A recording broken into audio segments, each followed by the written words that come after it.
السلام علیکم دوستو، اردو کلاسک چینل پر خوش آمدید۔ معزز سامعین سے امید کی جاتی ہے کہ ویڈیو کو لائک کریں اور چینل کو سبسکرائب کریں، شکریہ۔ آئیے چلتے ہیں کہانی کی طرف۔ قرطاجنہ قسط نمبر 20۔ قرطاجنہ کی مجلس خصوصی کا اجلاس جاری تھا۔ قلعہ بیرسا کے احاطے میں ایک خوبصورت عمارت کی خوبصورت کمرے میں 36 اراکین پر مشتمل مجلس قرطاجنہ کا ہنگامی اجلاس بلایا گیا تھا۔ مینو خاندان کے سردار حسب معمول وزیر اعظم پر اپنا غصہ اتار رہے تھے۔ ان کا کہنا یہ تھا کہ قرطاجنہ کے جاسوسی نظام کی ذمہ داری وزیر اعظم پر عائد ہوتی ہے۔ وہ مسلسل بول رہے تھے۔ بالآخر سپاہ سالار برتھاس نے تنگ آ کر ان کو ٹوکا۔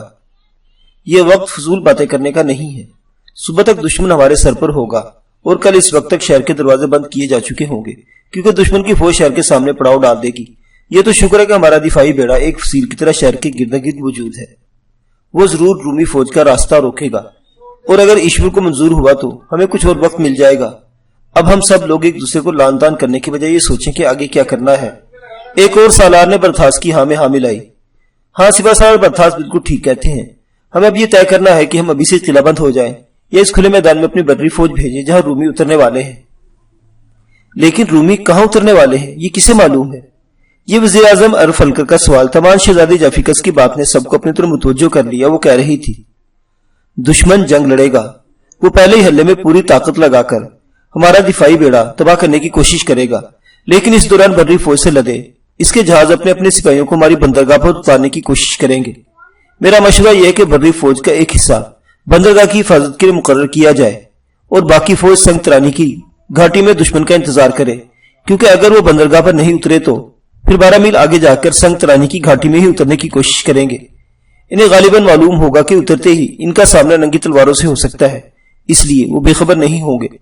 جہاں تک میرا خیال ہے ہمیں ابھی سے قلعہ بند ہونے کی ضرورت نہیں۔ برتھاس جب سے آیا تھا قرطاجنہ کی کواری کے حسن اور فراست سے تاثر ہوا تھا۔ اس نے کسی سعادت مند بچے کی طرح زور سے سر ہلایا اور جافیکس کی بات کے بعد کہا، بالکل بالکل یہی مناسب ترین حکمت عملی ہے۔ جب تک دشمن ساحل پر اتر نہیں جاتا ہمیں کسی طرف سے دشمن کا کوئی خطرہ نہیں۔ جو ہی دشمن ساحل پر اتر جائے گا ہمارے سامنے سمت صاف ہو جائے گی، اور جہاں تک قلعہ بند ہونے کی بات ہے تو جب تک ہم باہر لڑ سکتے ہیں ہمیں لڑنا چاہیے۔ سب سالار اسی مشورے کی تائید کرنے لگے۔ وقت کم تھا، اس لیے ہنگامی اجلاس کو مختصر سے مختصر کیا جا رہا تھا، اور پھر اجلاس برخاست ہونے سے پہلے جافیکس نے کہا، ضروری نہیں کہ جیسا ہم نے سوچا ویسا ہی ہو۔ ہمیں ہر دم مستعد اور چوکس رہنا پڑے گا، یہ ہمارا امتحان ہے۔ رومی بیڑے کا سالار شیراٹن اور بری فوج کا سپاہ سالار اورلیس دونوں نوجوان ذہین اور تجربہ کار ہیں۔ جو باتیں ہم سوچیں گے ہو سکتا ہے کہ ہم سے پہلے وہ سوچ لیں، اس لیے ہمیں اپنے حواس کو بحال رکھنا ہوگا۔ جافیکس کی باتوں کے ساتھ ہی اجلاس برخاست ہو گیا۔ برتھاس کی بری فوج نے راتوں ہی رات 12 میل کا فاصلہ طے کیا اور سنگ ترانی کی گھاٹی میں جا چھپی۔ فوج کا ایک حصہ بندرگاہ پر بیٹھ گیا۔ قرطاجنہ کا سارا ساحل دور دور تک چٹانی تھا۔ ان دو جگہوں کے علاوہ رومی بیڑا کہیں بھی زمینی فوج کو اتار نہ سکتا تھا۔ راتوں رات ہی جافیکس اپنے خاص الخاص سرفروشوں کے ہمراہ تیزی سے مارچ کرتی ہوئی ایک اور مقام پر پہنچی۔ یہ بیرن بیری کی دراڑ تھی۔ یہاں پہاڑیاں پھٹی ہوئی تھی اور کچھ ایسی سطح کی تھی کہ ایک آدھ جہاز کو ساحل کے ساتھ لگایا جا سکتا تھا۔ جافیکس بیرن بیری کی دراڑ پر پہنچی تو اسے دیکھ کر تسلی ہوئی کہ اس کے 50 سرفروشوں کا دستہ ہر قسم کے اسلحہ سے لیس وہاں پہلے سے موجود تھا۔ تمام کام جافیکس کی مرضی کے مطابق ہوئے تھے۔ یہ بھی جافیکس ہی کی رائے تھی کہ اہالیہ شہر کو آج کی رات سکھ سے سونے دیا جائے، اسے شہر میں یہ خبر نہ پھیلنے دی گئی تھی۔ لیکن اگلی صبح لوگ کیا کیا خبریں سننے والے تھے یہ کسے پتا تھا۔ رات گزر گئی، طلوع آفتاب تک کوئی نہ آیا۔ دشمن کا کوئی جہاز کسی ساحل پر نہ پہنچا۔ دفاعی بیڑا پوری طرح چوکس کھڑے کا کھڑا رہ گیا، اور کوئی چیز پہنچی تو یہ خبر کہ سپاہ سالار شارک نے رومی بیڑے پر آدھی رات کے وقت ایک بھیانک حملہ کر کے اسے کئی کوس تک پیچھے ہٹا دیا۔ جافیکس خبر سنتے ہی مسکرانے لگی۔ اس کی ترکیب کارگر رہی تھی۔ اسے معلوم تھا کہ اگر وہ خود شارک سے ملنے گئی تو شارک کے بدن میں پارا بھر جائے گا اور ایک عجب جذبے کے ساتھ لڑے گا، اور وہی ہوا تھا۔ شارک کلاڈینا سے مل کر جب بیڑے پر لوٹا تو اس کا دل ہر چیز سے اچاٹ تھا، لیکن نہ جانے قرطاجنہ کی کواری کے لہجے میں کیا بات تھی کہ وہ اس کے سامنے ایک موم کا کھلونا بن گیا۔ جافیکس نے جس طرح چاہا شارک نے اس سے بڑھ کر دکھایا۔ شارک اپنے پورے ہراول دستے کو لے کر آندھی اور طوفان کی طرح شمال مغرب کی طرف بڑھا، اور آدھی رات کے قریب اسے دور سے انگین ٹمٹماتے ہوئے چراغ نظر آئے۔ شارک نے اپنی رفتار کم نہ کی اور اپنے ہراول کے سینکڑوں تیر اندازوں کو آچھی تیر پھینکنے کے لیے ہر دم تیار رہنے کا حکم دے دیا۔ بالکل سامنے سے آنے کے بجائے اس نے اپنے بیڑے کو دائیں گھمایا اور نیم دائرے کی شکل میں ایک موڑ کاٹتے ہوئے اس نے رومی بیڑے کو جا لیا۔ شارک بنیادی طور پر ایک قزاق تھا، اس کا چھاپا ایک کامیاب قزاق کا چھاپا تھا۔ اس کی کسی جہاز یا کشتی پر کوئی بھی روشنی نہ تھی، آسمان پر بادل تھے اور تاروں کی مدھم روشنی بھی نہیں تھی جو شارک کے بیڑے کو دیکھا تھی۔ اس پر متضاد وہ جاسوس کشتیاں جو رومیوں کی تھی شارک نے پکڑ لی تھی۔ رومی سالار کو وقت سے پہلے نہ پتا چل سکا۔ اس کا مقابلہ ایک ایسے قزاق سے تھا جو مارفس کے جزیرے پر پلا بڑھا تھا۔ شیراٹن بہت ماہر بحری سالار تھا، لیکن ایک قزاق کے داؤ پیچ وہ نہ سمجھ سکتا تھا۔ رومی سالار شیراٹن کا اصل بیڑا جس نے بڑی سپاہ کو اٹھایا ہوا تھا بہت پیچھے تھا۔ شیراٹن کے جنگی دماغ نے بہت کمال کی ترکیب سوچی تھی۔ اس نے اپنی پوری سپاہ کو کم سے کم جہازوں میں سوار کروا کے پیچھے رکھا۔ اسے اندازہ تھا کہ قرطاجنی جاسوس کشتیاں بہت پہلے اہل قرطاجنوں کو بتا دیں گی کہ رومی آ پہنچے ہیں۔ چنانچہ اس نے ایک انوکھا داؤ کھیلا۔ یہ جزیرہ کریٹ والوں کے داؤ پیچ تھے جہاں شیراٹن نے تربیت حاصل کی تھی۔ شارک کی جاسوس کشتیاں جس لشکر کو دیکھ کر الٹے قدموں دوڑی تھی دھوکہ کھا گئی تھی۔ انہوں نے شارک کو بتایا تھا کہ سینکڑوں رومی جہاز آ رہے ہیں۔ یہ تو شیراٹن کی ترکیب کا کمال تھا کہ انہوں نے 20 رومی جہازوں کو سینکڑوں رومی جہاز سمجھا تھا۔ پہلی صف میں تھوڑے تھوڑے وقفے سے 70 رومی جہاز اور پھر ہر دو کے پیچھے ایک اور پھر ہر دو کے پیچھے ایک۔ یہ ایسا تھا جیسے کسی شاعرہ پر آگے درخت جو کم چوڑے علاقے میں بھی دور سے جنگل دکھائی دیتے ہیں۔ دیکھنے والوں کو خالی جگہ کوئی نظر نہ آئی، دور دور تک بار بار اور مستور جیسے سمندر میں کوئی تقریب ہو رہی ہو۔ انسانی سروں کی طرح جہازوں کا ہجوم کسی جلوس کا ایسا سما تھا۔ اس جلوس میں زیادہ تر جہاز محض ہاتھی کے دکھنے کے دانت تھے، وہ صرف آنے اور جانے کے لیے ساتھ لائے گئے تھے۔ ان کی ہر کھڑکی ہر دریچے میں مشر روشن تھی، لیکن ان میں ملاحوں کے علاوہ کوئی نہیں تھا، اور ملاحوں کو حکم تھا کہ آگے سے حملہ ہوتے ہی وہ الٹے قدموں دور کھڑے ہوں۔ شیراٹن نے یہ کھیل اس لیے کھیلا تھا کہ وہ قرطاجنیوں کو ایک دھوکے میں الجھا کر اپنی پوری بڑی فوج کو اطمینان سے ساحل پر اتار سکے۔ شارک رومی بیڑے کے ایک کنارے پر نمودار ہوا اور اس نے شیراٹن کو یہ سمجھنے کی مہلت ہی نہ دی کہ اچانک کس نے حملہ کر دیا تھا۔ شیراٹن جو بہت زیادہ ذہانت کا مظاہرہ کر چکا تھا اس پھرتی کا مظاہرہ نہ کر سکا جو ایک قزاق اور خاص طور پر شارک کی طبیعت میں تھی۔ شیراٹن کے جہاز الٹے قدموں کیا بھاگتے، شارک کسی بجلی کے کوندے کی طرح ایک سرے سے دوسرے سرے تک اس کی صف اول کو کاٹتا چلا گیا۔ آتشی تیروں کی بارش نے پوری صف کو نظر آتش کر دیا۔ شعلوں کی ایک دیوار تھی جو پانی پر سطح سے لے کر آسمان تک بھڑکتی ہوئی لپکتی ہوئی دکھائی دیتی تھی، جیسے بہت سے اونٹ قطار میں ایک ساتھ دوڑ رہے ہو۔ شارک نے اس پر ہی بس نہ کی، بلکہ وہ دوسرے کنارے پر پہنچے ہی رومی بیڑے کے پہلو میں گھوم گیا اور اب وہ بیڑے کی مغربی سمت کا صفایا کرنے لگا۔ شیراٹن جب تک سمجھ پاتا شارک اس کے جہازوں کو اس کی توقع سے کہیں زیادہ نقصان کر چکا تھا۔ شیراٹن بری طرح بھاگا، لیکن جاتے ہی جاتے بھی اپنے 20 جہاز دشمن کے قبضے میں چھوڑ گیا۔ اس کی ترکیب اس کے اپنے خلاف الٹ گئی تھی۔ وہ آدھے سے کم جہازوں کو بچا کر خطرے کی حدود سے نکال پایا۔ جافیکس رومی لشکر کی پسپائی کا سن کر اس لیے مسکرائی تھی۔ وہ جانتی تھی کہ رومی بیڑا اہل قرطاجنہ کو ہراساں کرنے کے لیے کوئی چال کھیل رہا ہے۔ اس کے سرفروش نے اسے بتا دیا تھا کہ رومی بیڑے کا ایک بڑا حصہ بھی پچھلے پانیوں میں موجود ہے، لیکن اس نے شارک کو پچھلے بیڑے کا از خود نہ بتایا۔ وہ شارک کو خوفزدہ نہیں کرنا چاہتی تھی۔ اہل قرطاجنہ کو صبح سورج کی پہلی کرن کے ساتھ ہی یہ خبر ملی کہ ان کی بحری فوج نے ایک رومی لشکر کو مار بھگایا۔ جافیکس کی ہر تدبیر کارگر تھی۔ اگر کل شام اہل قرطاجنہ کو رومی بیڑے کی آمد کا بتا دیا جاتا تو ہر طرف خوف اور نا امیدی پیدا ہو جاتی، لیکن صرف ایک رات کے وقفے سے آج اہل قرطاجنہ خوشیاں منا رہے تھے۔ ان کا جوش و خروش اور ولولہ دیکھنے والا تھا۔ جافیکس کے سرفروش بھی عجب لوگ تھے۔ وہ محض نام کے سرفروش نہ تھے بلکہ سچ مچ کے سرفروش تھے۔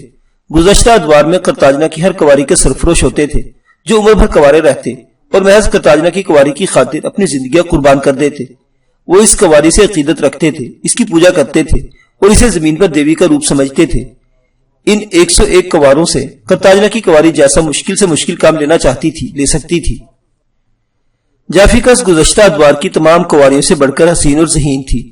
اس کے سرفروش تو گویا پروانے تھے جو اپنی شمع پر جلنے اور فدا ہو جانے کے لیے ہمہ وقت تیار رہتے۔ کوئی عام نوجوان سرفروشوں میں بھرتی نہ ہو سکتا جب تک 101 سرفروش پورے رہتے، کوئی نیا شامل نہ ہو سکتا تھا، اور جب کوئی مرتا تو اس کی جگہ خالی دیکھ کر قرطاجنہ کا ہر نوجوان یہ خواہش کرتا کہ وہ دیوی کا سرفروش بن جائے۔ لیکن کواری کسی ایسے مرد کا انتخاب کرتی جو سب سے الگ ہوتا۔ وہ ہر طریقے سے اس کا امتحان لے لیتی۔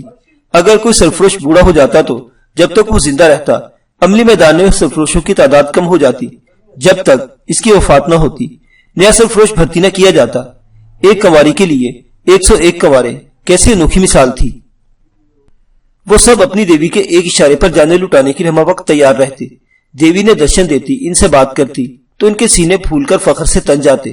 وہ خوش ہوتے انہیں ایسا وقت ملتا کہ وہ کواری کی خوشنودی کے لیے پروانوں کی طرح مارے مارے پھرتے کہ کب وقت آئے اور وہ نور کے حسن پر قربان ہو جائے۔ یہی آرزو انہیں حقیقت سرفروش بناتی تھی۔ قرطاجنہ کی کواری کو بھی اپنے سرفروشوں پر کم ناز نہ ہوتا تھا۔ شارق رومیوں سے چھینے گئے جہاز لے کر دیوا اور دیوتاؤں کی دیوار تلے لوٹا۔ ہر طرف خوشیوں کے شادیانے بج رہے تھے اور پھر فصیل پر ہزاروں لوگ موجود تھے جو گویا دیوتاؤں کی دیوار کے سرے پر کھڑے نیچے سمندر میں آنے والے مال غنیمت کے جہازوں کو دیکھ رہے تھے۔ ان میں جلے اور اجلے جہاز بھی تھے جنہیں کھینچ کر بندرگاہ پر لگا دیا گیا تاکہ انہیں مرمت کیا جا سکے یا ان کے تختے کسی اور کام میں لائے جا سکے۔ شارق اپنی فتح سے کچھ زیادہ مطمئن نہیں ہوا تھا۔ اس کی وجہ یہ تھی کہ اس نے دشمن کے بیڑے کو خالی دیکھا تھا۔ اسے پتا چل گیا تھا کہ اصل دشمن ابھی پہنچا نہیں۔ شارق جاننا چاہتا تھا کہ دشمن اب کس طرف سے آئے گا۔ شیراٹن کی پہلی منصوبہ بندی ناکام رہی۔ وہ قرطاجنی دفاعی بیڑے کو کیا الجھاتا، خود بہت بڑا نقصان اٹھا کر واپس لوٹا، لیکن وہ گھبرا جانے والوں میں سے نہیں تھا۔ اس نے پہلا منصوبہ ناکام ہوتے ہی فوراً دوسرے منصوبے پر عمل کرنا شروع کر دیا۔ اور لیس جو بری فوج کا سپاہ سالار تھا اور رومی بیڑے میں موجود تھا، ہر مشورے میں شیراٹن کے ساتھ ہوتا۔ شیراٹن سالاروں سے مشورے کے بغیر ہی کوئی کام کرتا۔ یہی وجہ تھی کہ اس ناکامی پر اس کے سالار شیراٹن سے ناراض نہ ہوئے۔ دوسرا منصوبہ تو سیدھا سیدھا تھا، یعنی کسی دور دراز کے ساحل پر اترنا۔ ان کے لیے مجبوری کی بات یہ تھی کہ وہ قرطاجنہ کے کسی پڑوسی ملک کے ساحل پر نہ اتر سکتے تھے اور نہ ہی وہ ملک انہیں اترنے دیتا۔ اس کے سالاروں نے اسے سنگ ترانی کی گھاٹی کا مشورہ دیا، لیکن اسے مسترد کر دیا۔ سنگ ترانی کا تو نام ہی نہ لو۔ دشمن کی سب سے بڑی فوج وہیں پر ہمارا انتظار کرے گی۔ وہ اپنے ساحل کو ہم سے زیادہ جانتے ہیں۔ ہم کچھ ایسا کریں جو دشمن کی توقع کے خلاف ہو۔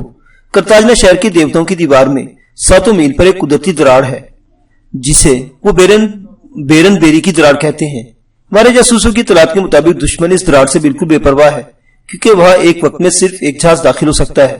وہاں دیوتاؤں کی دیوار ستواں نہیں ہے، بلکہ اس دراڑ میں اس کی شکل قدرتی زینے جیسی بن گئی ہے۔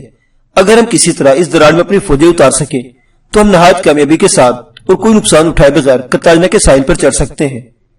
ہماری بڑی فوج کے لیے اس سے بہتر کوئی مقام نہیں۔ شیراٹن اپنے معتمدین کے ساتھ مشاورت کر رہا تھا۔ بڑی فوج کا سپاہ سالار جوان اور بہادر اورلیس نے بات کی۔ اگر وہ دراڑ دیوتاؤں کی دیوار میں ہے تو اس کا مطلب یہ ہے کہ ہم براہ راست شہر میں داخل ہوں گے۔ ہمیں شہر کے بڑے دروازے کے سامنے پڑاؤ نہیں ڈالنا پڑے گا۔ کیا میں صحیح سمجھا ہوں؟ نہیں، میں نے کہا نا کہ دیوتاؤں کی دیوار کی 7 میل ایک جگہ دراڑ ہے۔ شہر قرطاجنہ پہلے ہی میل پر واقع ہے۔ یہ بہت دور کی بات ہے۔ ہماری فوج اس دراڑ سے جس جگہ داخل ہوگی وہاں کھیت اور دیہاتیوں کے مکان، وہاں سے 6 میل واپس سفر کر کے ہماری فوج شہر قرطاجنہ کے ساتھ پڑاؤ ڈالے گی۔ اور لیس نے یوں سر ہلایا جیسے کہہ رہا ہو، اچھا اب میں سمجھا۔ اسی دوران ایک اور سالار نے شیراٹن سے کہا، قرطاجنی دفاعی بیڑا جو دیوتاؤں کی دیوار کے گردا گرد فصیل بنا کر کھڑا ہے، کیا بیرن بیری کی دراڑ اس بیڑے کی پہنچ سے باہر ہے؟ ہاں، یہ اچھا سوال ہے۔ قرطاجنی بیڑے کی کوس جہاں ختم ہوتی ہے وہاں سے 3 میل جنوب مشرق کی طرف چل کر بیرن بیری کی دراڑ ہے۔ اس علاقے میں قرطاجنی دفاعی بیڑے کی گشتی جہاز تو وقفے وقت سے چکر لگاتے رہتے ہیں، لیکن کوئی مستقل سپاہ موجود نہیں۔ شیراٹن نے مزید وضاحت کی تو سالاروں کی آنکھیں چمکنے لگی اور وہ سوچ میں پڑ گئے۔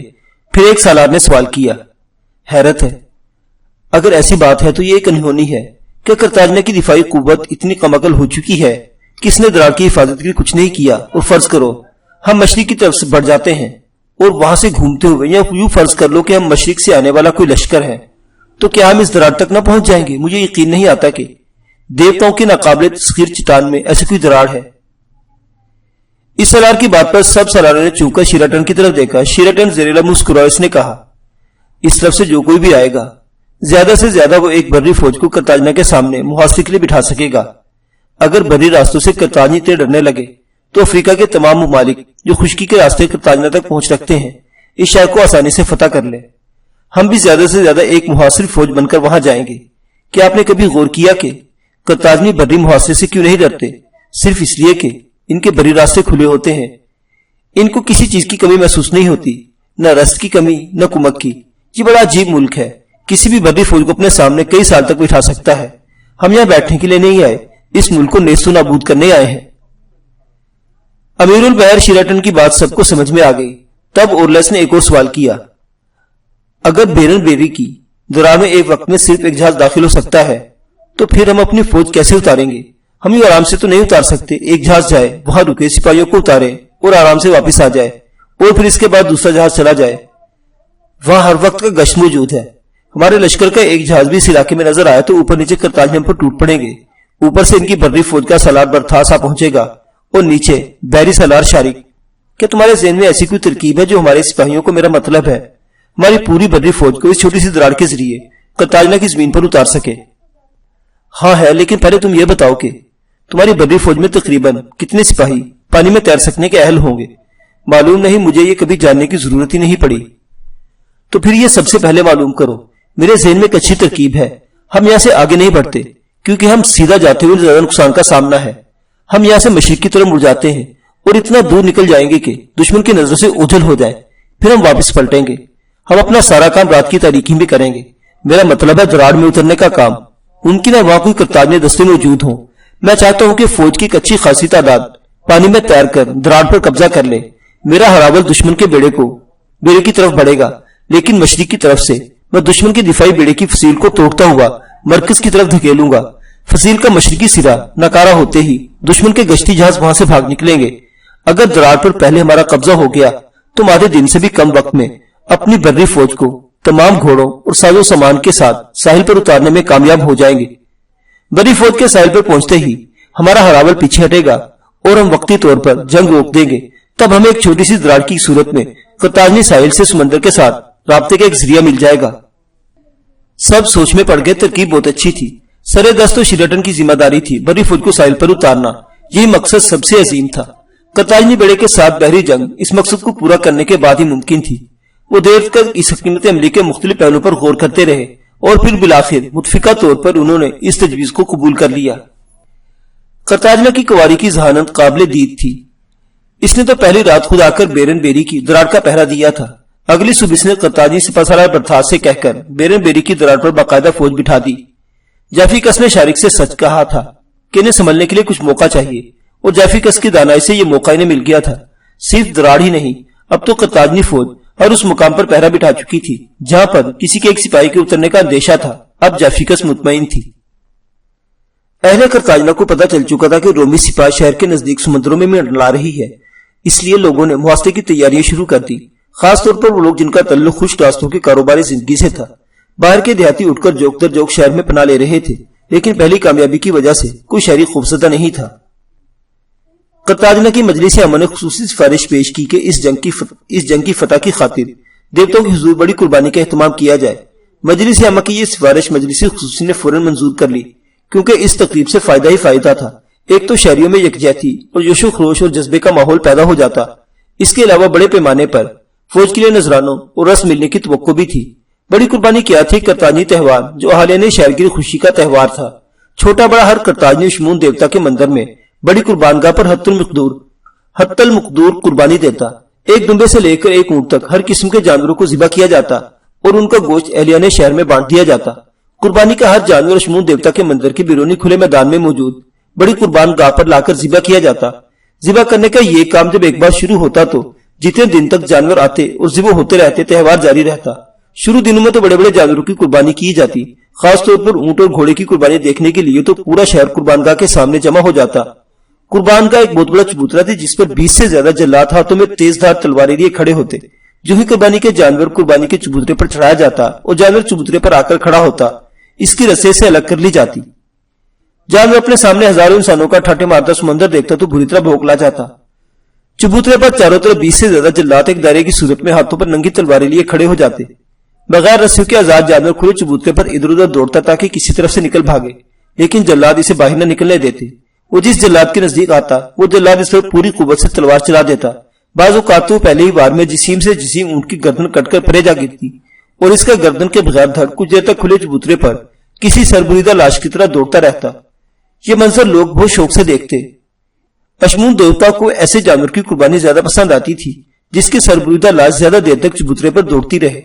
ایک کے بعد دوسرا، دوسرے کے بعد تیسرا، تیسرے کے بعد چوتھا جانور قربان ہوتے ہوتے شہر کے لوگ مجمع میں آتے رہتے اور جاتے رہتے. ہر کوئی اپنے ساتھ ایک نہ ایک جانور لاتا جو اشمون دیوتا کی نظر کر دیا جاتا. شاہراہوں اور گلیوں میں کھلونے اور مٹھائیاں بیچنے والے عارضی دکانیں سجا لیتے. بچے اور بوڑھے سب نئے نئے کپڑے پہنتے اور نفیری بجانے والے کرتاجنا کی گلیوں میں گھوم گھوم کر نفیری بجاتے. حکومت کی طرف سے بڑی قربانی کا اعلان ہونے کی دیر تھی کہ لوگ تیاریوں میں لگ گئے. قربانی کے دنوں میں باقی مندروں میں بھی خوب رونق رہتی. انہی دنوں میں ملکرت دیوتا کی بڑی پوجا کا اہتمام کیا جاتا، جہاں کئی گھنٹے مسلسل مہاپجاری کی زیر قیادت عبادت کا سلسلہ جاری رہتا۔ بڑی قربانی کا مشورہ مجلس خصوصی نے مہاپرش کی منظوری سے فیصلے میں تبدیل کیا تھا۔ قرطاجنی حکومت کے جاسوسوں نے سپہ سالار برتھاس کو اطلاع پہنچاتی تھی کہ رومی بیڑا کئی کوس مزید پیچھے ہٹنے کے بعد مشرق کی طرف بڑھ رہا ہے۔ خصوصی مجلس کے اجلاس ہر روز منعقد ہوتے تھے۔ خصوصی مجلس نے رومی بیڑی کی نئی حرکت کا بغور جائزہ لیا۔ سب کا یہی خیال تھا کہ رومی دور کسی مشرقی ساحل پر اپنی فوج اتاریں گے اور افریقہ کے مختلف شہروں میں جلغار کرتے ہوئے بالآخر قرطاجنہ پہنچیں گے۔ قرطاجنہ کی قواری نے بھی ان کے اسی خیال کی تردید نہ کی اور خاموش رہی۔ الغرض طے یہ پایا تھا کہ برتھاس اپنی فوجوں کو مشرق کی طرف سے چوکس رکھے اور شہر کا دفاع مزید مضبوط کیا جائے۔ 3 روز بعد قربانی کا تہوار شروع ہو گیا۔ ایک ہنگامہ تھا کہ پورے شہر قرطاجنہ کو ہلائے دے رہا تھا۔ سورج طلوع ہوتے ہی لوگ اشمون کے مندر کی طرف چل پڑے تھے۔ گلی اور بازار سجنے لگے تھے اور طرف نویری پہ جانے والے جھوم جھوم کر نفیریاں بجا رہے تھے۔ غیر ممالک سے آئے ہوئے لوگ جو جنگ کے حالات سے بے خبر تھے بھی اس جشن میں شامل ہو گئے۔ قرطاجنہ کی حسینہ زرق برق لباس پہنے مختلف زیورات سجائے ناز نخرے سے ادھر ادھر چلتی دکھائی دیتی تھی۔ امیر بوڑھی عورتیں اپنے ہاتھوں میں چاندی کے سکے لیے اپنے اپنے گھروں کے سامنے کھڑی تھی اور ہر آتے جاتے بچے کو ایک ایک سکہ دے کر خوش کر رہی تھی۔ شہر کے سب سے بڑے چوک کو خوب سجایا گیا تھا۔ یہاں بڑی بڑی دکانیں تھیں اور ہر دکاندار نے اپنی طرف سے کوئی پکوان پکا کر اپنی دکان کے سامنے سجا رکھا تھا۔ یہ پکوان ہر کھانے والے کے لیے مفت تھا اور اس طرح کے انواع و اقسام کے کھانوں کی وجہ سے شہر کے بڑے چوک میں خوب رش لگا ہوا تھا۔ تماشا دکھانے والے مداری سڑک کے کنارے جگہ جگہ اپنے اپنے مجمع لگائے کھڑے تھے، جن کی رنگ برنگی آوازیں اور چٹکلے دار گفتگو سن کر تماشے خوب کہکہے لگا رہے تھے۔ ان مداریوں میں سپیرے، بندر اور ریچھ نچانے والے اور مختلف قسم کے شوبدہ بازیاں دکھانے والے شامل تھے۔ سورج قدرے اٹھائے تو قربانگاہ کے چبوترے کے سامنے ایک بڑا مجمع اکٹھا ہو گیا۔ چبوترے پر جلادوں سے پہلے پجاریوں کی جماعت نمودار ہوئی، جس کا سربراہ اشمون کے مندر کا پجاری تھا، سنتوش کے دوست افرانس کا باپ۔ ٹھاٹے مارتے ہجوم کو دیکھ کر دل ہی دل میں بہت خوش ہوا۔ لوگوں نے دیکھا کہ اشمون کے مندر کا پجاری کو خطبہ دینا چاہتا ہے تو مجمع یکایک خاموش ہو گیا۔ اشمون کے پجاری نے سب سے پہلے کچھ منتر اور مناجاتیں پڑھی اور پھر ایک مختصر خطبہ دینے لگا۔ قرطاجنہ کے لوگوں، ہم یہ قربانی دے رہے ہیں اس لیے کہ ہم اپنے دشمنوں پر فتح پائیں۔ اشمون دیوتا قربانی کو بہت پسند کرتا ہے۔ تم میں سے جو بھی کوئی اشمون دیوتا کے مندر میں قربانی کا جانور چڑھاوا دے گا وہ اس جنگ میں نقصان سے بچا رہے گا۔ اس کے علاوہ جو کوئی قرطاجنہ کی بہادر سپاہ کی رسد کا نذرانہ دے گا وہ دیوتاؤں کے نزدیک اونچا مرتبہ پالے گا اور اسے اگلے جنم میں سرگ ملے گا۔ اشمون کے پجاری نے مختصر خطبہ دیا اور اپنے پجاریوں کی جماعت کو لے کر واپس چلا گیا۔ تب مجمع کو جلادوں کی جماعت نظر آئی۔ یہ 20 سے زیادہ لوگ تھے جو جسیم، تناور اور لہیم شہیم تھے، جنہوں نے محض لنگوٹیاں باندھ رکھی تھی، پاؤں سے ننگے تھے اور ان کے ہاتھوں میں برہنہ شمشیریں تھی۔ مجمع میں موجود ہر شخص ان خوفناک قاتلوں کو دیکھ کر دہل گیا۔ سارے جلاد بڑے چبوترے پر ایک دوسرے سے تھوڑے تھوڑے فاصلوں پر ایک دائرے کی صورت میں کھڑے ہو گئے۔ اسی اجنا میں مجمع نے نقارے کی آواز سنی۔ نقارے پر پہلی چوٹ پڑی تو اس کی آواز پورے قرطاجنہ میں سنائی دی۔ وہ بہت بڑا نقارہ تھا جو چبوترے کے پہلو میں ایک اور چھوٹے چبوترے پر رکھا تھا۔ اس کو بجانے والے 2 نقارچی تھے۔ نقارے کی مزراب اتنی بھاری تھی کہ ایک مزراب کو ایک نقارچی اپنے دونوں ہاتھوں میں اٹھا کر کسی دوان یا ہتھوڑے کی طرح اپنے سر سے بلند کرتا اور نقارے کے خشک کمرے پر زوردار چوٹ لگاتا۔ ایک نقارچی چوٹ لگا کر مضروب واپس اٹھا رہا ہوتا تو دوسرا نقارچی کی چوٹ مزراب پر پڑتی اور جو اس نقارے کی آواز میں ایک لے اور ردھم پیدا ہو جاتا۔ ساتھ ہی باجوں اور نفیلیوں کی آواز بلند ہوتی اور پھر ایک صحت مند پلا ہوا نوجوان مست افریقی اونٹ کا یکایک چبوترے پر نمودار ہوا۔ چبوترے پر چھوڑنے سے پہلے اونٹ کی نکیل نکال دی گئی۔ وہ جو ہی چبوترے پر پہنچا اپنی لمبی گردن اٹھا کر اپنے سامنے موجود عظیم مجمع کو دیکھنے لگا۔ اونٹ کی آنکھوں میں بے پناہ حیرت تھی۔ شاید وہ سوچ رہا تھا کہ اس مجمع سے خطاب کرے تو کیا کہے۔ وہاں وہ زور سے بلبلایا۔ یہ اس کے نوجوان اور مست ہونے کا ثبوت تھا۔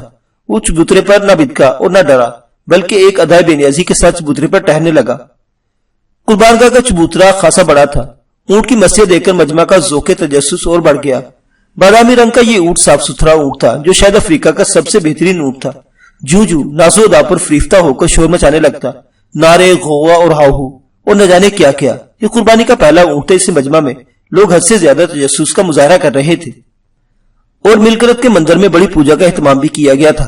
بڑی پوجا کو 2 حصوں میں تقسیم کر لیا گیا۔ جنگی مصروفیات کی وجہ سے اہل حرب کو دن میں ہی بلا لیا گیا اور آمد الناس کے لیے شام کا وقت چنا گیا۔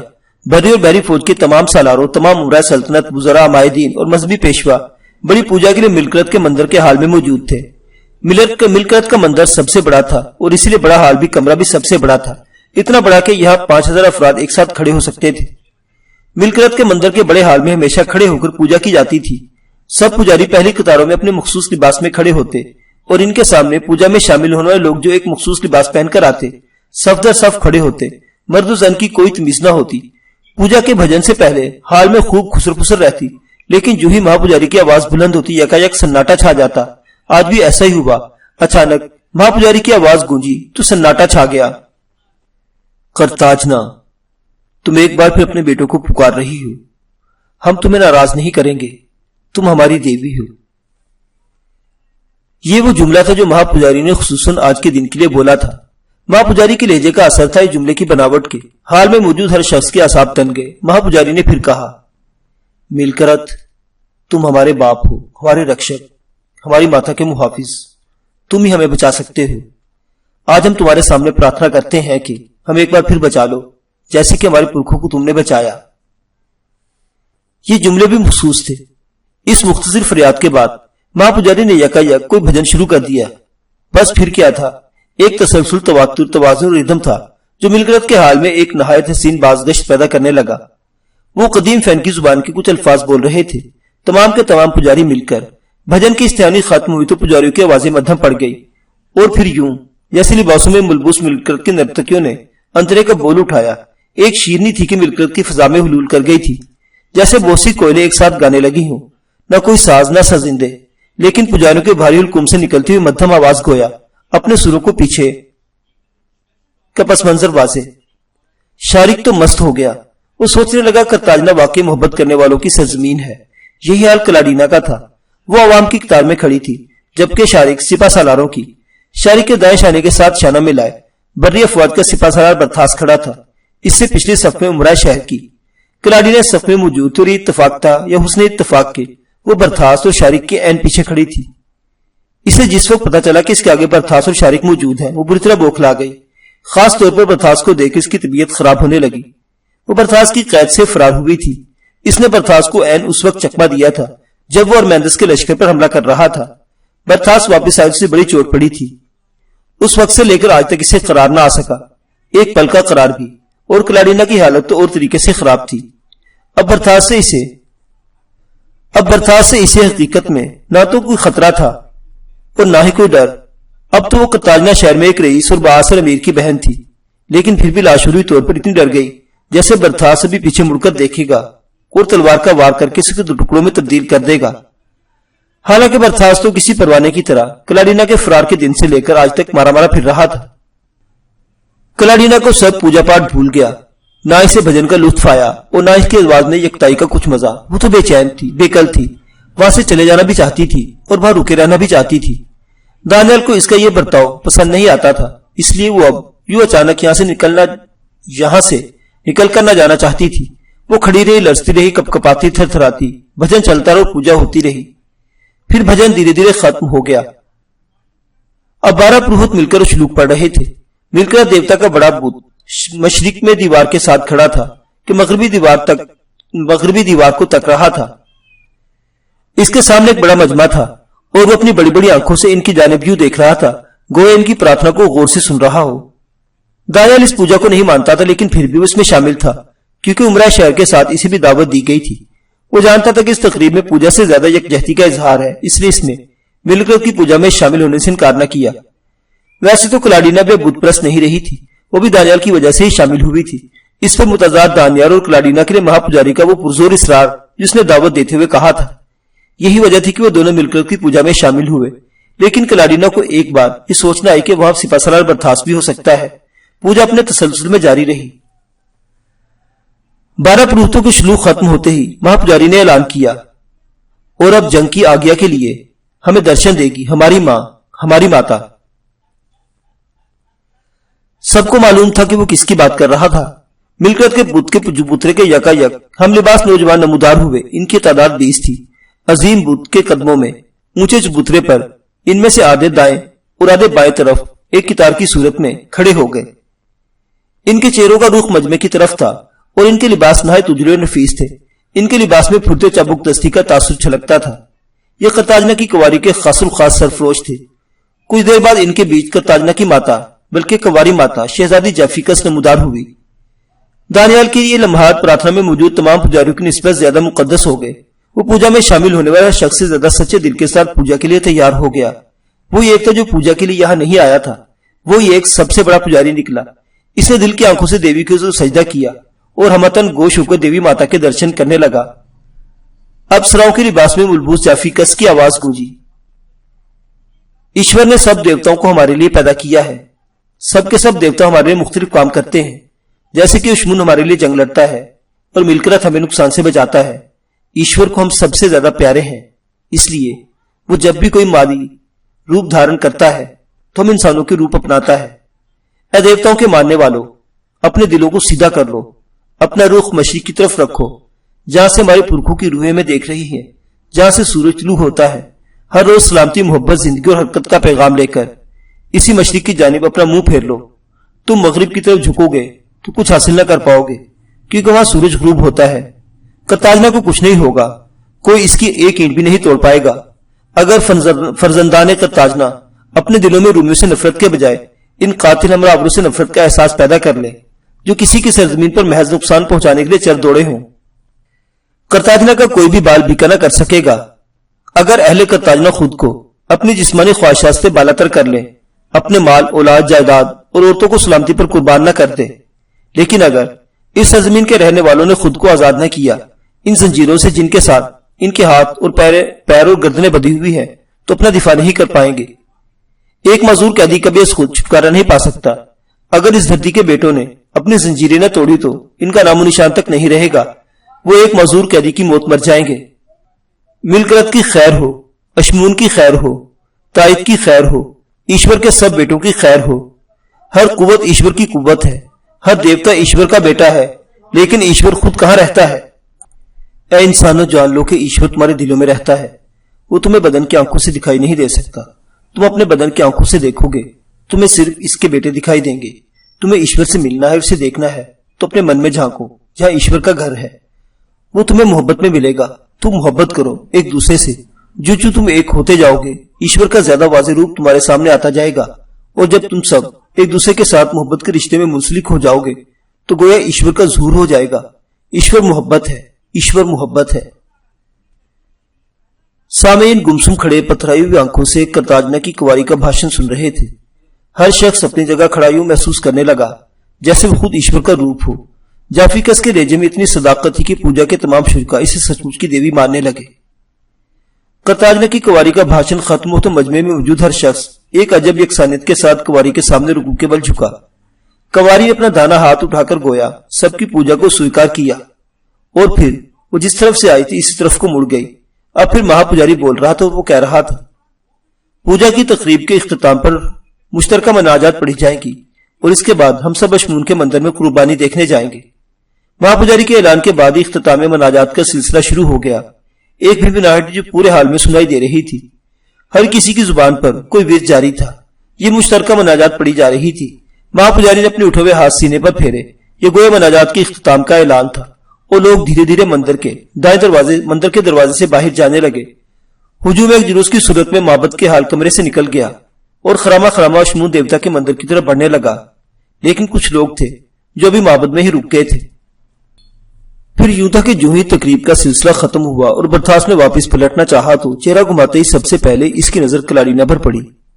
اسے یقین نہ آیا کہ جو دعا بھی ایک لمحہ پہلے اس نے مانگی تھی وہ اتنی جلدی قبول ہو جائے گی۔ وہ کلارینا کی موجودگی اپنا واہمہ سمجھا اور اپنی ذہنی حالت کے بارے میں سوچ کر پریشان ہو گیا۔ اس کی آنکھیں کلارینا کی آنکھوں میں پیوست تھی اور کلارینا کی آنکھیں اس کی آنکھوں میں۔ لوگ دھیرے دھیرے معبد کو خالی کرنے لگے، لیکن جو کھڑے کے کھڑے رہ گئے تھے وہ کھڑے کے کھڑے رہ گئے، اور ستم بالائے ستم یہ ہوا کہ شارک بھی عین اسی لمحے گھوما تھا۔ اس وقت شارک اور برتھاس ایک ساتھ کلارینا کے مقابل کھڑے تھے۔ ایک بحری فوج کا سپاہ سالار تھا، دوسرا بحری فوج کا۔ گویا کرتاجنا کی پوری دفاعی اور عسکری قوت ایک ساتھ کلارینا کے حضور حاضر تھی۔ برتھاس کو تو اپنی آنکھوں پر اس وقت یقین آیا جب پورا حال خالی ہو چکا تھا، تب بھی کلارینا اب اس کے سامنے کھڑی تھی۔ اسے یقین ہو گیا، وہ اچانک سپنے سے بیدار ہو گیا۔ تب اس نے اپنے دائیں بائیں سر گھمایا، پہلے شارک کو غور سے دیکھا، پھر دانیال کو، اور پھر قدرے فاصلے پر کھڑے مہا پجاری کو۔ کلارینا کے لیے بڑی پریشان کن صورتحال تھی۔ اس کے سامنے اس کے دو چاہنے والے کھڑے تھے۔ برتھاس کو تو شارک اور کلارینا کے آپس میں شناسا ہونے کا پتہ نہ چلا، لیکن شارق کو اچھی طرح پتہ چل گیا کہ کلاڈینا اور برتھاس آپس میں شناسا ہے۔ تب اسے ایک بات سوچ کر اپنے آپ پر بے پناہ غصہ آیا کہ اسے پہلے ایسا خیال کیوں نہ آیا۔ کلاڈینا کی کہانی تو اس نے بھی سن رکھی تھی۔ شارق اپنی اس کیفیت پر دھیرے دل میں سر پیٹ کر رہ گیا۔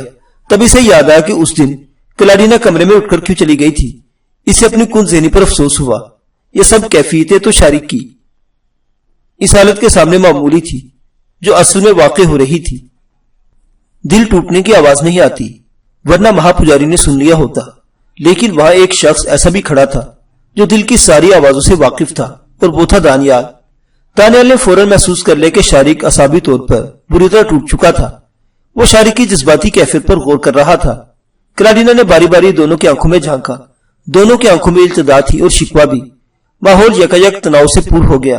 کلاڈینا کو یوں لگا جیسے آج ہی فیصلے کا وقت تھا۔ ایک طرف وہ انسان تھا جس نے سب سے پہلے اس کے ساتھ بدن کا رشتہ قائم کیا تھا، اور دوسری طرف وہ تھا جس نے اپنا سب کچھ کلاڈینا کے لیے چھوڑ دیا تھا۔ کسی کنواری لڑکی کے لیے بدن کے رشتے میں بندھنے والا پہلا مرد کس قدر اہم ہوتا ہے، یہ اس وقت صرف کلاڈینا کو ہی معلوم تھا۔ اس پر متضاد برتھاس کی وہ سنجیدہ محبت تھی جو اس نے اپنی ہی ایک قیدی کے لیے اپنے دل میں محسوس کی تھی۔ کلاڈینا کی نظر برتھاس کے چہرے پر پڑی تو اس کو اپنی دوشیزگی ٹوٹنے کی پہلی رات یاد آ جاتی۔ اس کا ایمان ڈولنے لگتا، اور شارق پر اس کی نظر پڑتی تو اسے محبت کے ساتھ ساتھ ہمدردی بھی محسوس ہوتی۔ دانیال نے اپنے اعصاب ڈھیلے چھوڑ دیے۔ اس نے دل میں کہا کہ یہی وقت ہے جب کلاڈینا خود اپنے مستقبل کا فیصلہ کر سکتی ہے۔ دانیال تو دونوں کو جانتا تھا، لیکن اس کی ذاتی ہمدردیاں شارق کے ساتھ تھی۔ مان کلاڈینا چونک گئی۔ اسے کسی نے پکارا تھا، کلاڈینا تم کہاں چلی گئی تھی؟ معزز سامعین حضرات، محبت کی دھرتی کرتاجنا کی یہ داستان ابھی جاری ہے۔ بقیہ واقعات اگلی قسط میں۔ دیکھتے رہیے اردو کلاسک۔ اللہ حافظ۔